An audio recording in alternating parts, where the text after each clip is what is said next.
Colm, how are things? Morning, all. Morning, Shane. So Serena Williams, we've had this conversation quite a bit over the last year or so about chasing down Margaret Court's record. Things have got a little bit more difficult for her, but she doesn't seem to be worried that the current injury is going to set her back too much. No, she's described it as an acute injury. This is the Achilles injury that she announced that she has sustained yesterday. So she pulled out of her second round tie with Svetlana Perankova, who she actually beat in the quarterfinals of the US Open a few weeks ago. And it was the following match that she originally sustained the injury against Victoria Azarenka in the semi-final of the US Open. So her next match after that was the first round of this French Open, which she won in straight sets against her compatriot Christiane. Tight first set 7-6, but then blew Anne away in the second set 6-love. Showed no signs of any injury whatsoever. Mentioned it in passing in the post-match press conference, but nothing major. Then the morning of the second round encounter, minutes before she was supposed to take to the court, she announced that she was withdrawing from the French Open. And so it goes on whether she will ever equal Margaret Court's record of 24 Grand Slams. Let's hear from Serena Williams. Here's what she's been saying this week. I tried, I always give 100%, and everyone knows that, but maybe even more than 100 if that's possible. But and that is, I take solace in that. And so I think Achilles is a real injury that you don't want to play with, because that is not good. If it gets worse, I think it's one of the worst. So I don't want it to get to that point where I actually have a chance to get better. Yeah, Serena Williams there speaking this week. She was also talking about the fact that, she's just going to sit down for a couple of weeks and just a little training after that. That it does seem, Colm, that in her sights is Margaret Court still. Like, I guess this is the competitive instinct in her coming out, but it doesn't seem that at first this might have seemed like a huge setback to us, but it doesn't seem in her own head that that's the case. No, she's taking a calculated risk here. She turned 39 the day before the French Open started. She's won the French Open 3 times, but she's won the Australian Open 7 times and Wimbledon 7 times. And I think that's what she's looking at for 2021. So she's going to sit out the rest of this tournament. She's not going to play for the rest of the year. And I think she's looking at Melbourne in January, should that go ahead with coronavirus permitting, of course. That she's going to look at either down under as her chance to equal the record, or I would say Wimbledon next year, which will happen. If she doesn't in either of those two tournaments, I don't think she ever will equal that record. I think she has 2 chances left now, and that's what the fascination of 2021 will be. For sure. The last couple of days have been crazy, really. What happened in the Sara Irani match? It was just madness. I mean, I know that tennis is down the pecking order in terms of spectator interest in sport in Ireland, but this is one of those matches where everyone will watch it who has a passing interest in sport. Irani, on her service game, threw up the ball and aborted her serve, i.e. caught the ball again in her hand, between 75 and 100 times in the match.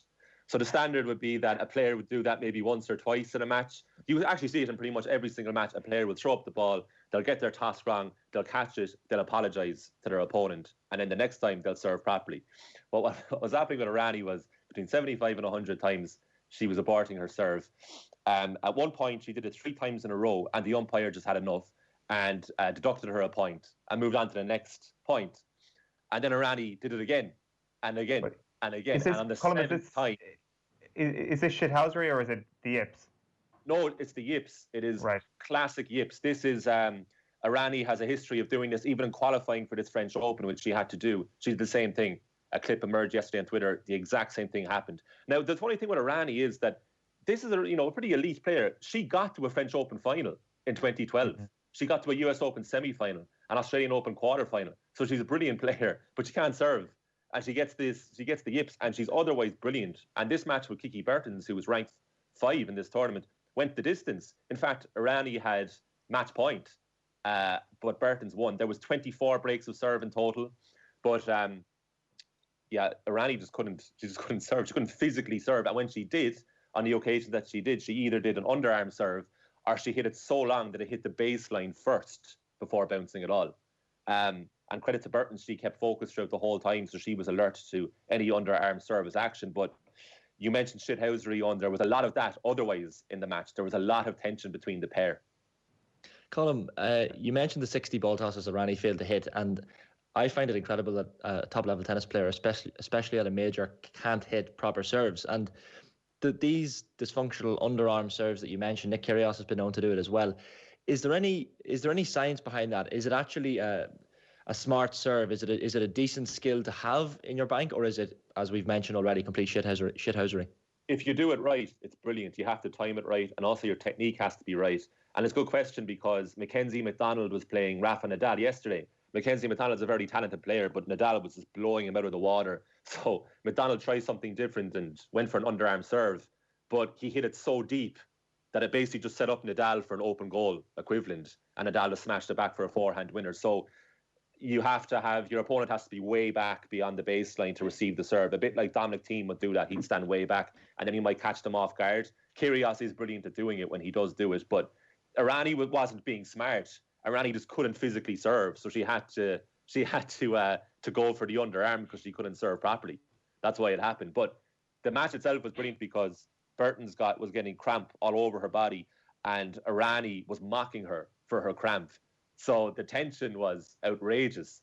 And Bertens left the court on a wheelchair after the match because her cramp was so overbearing for her that she couldn't get up and walk off.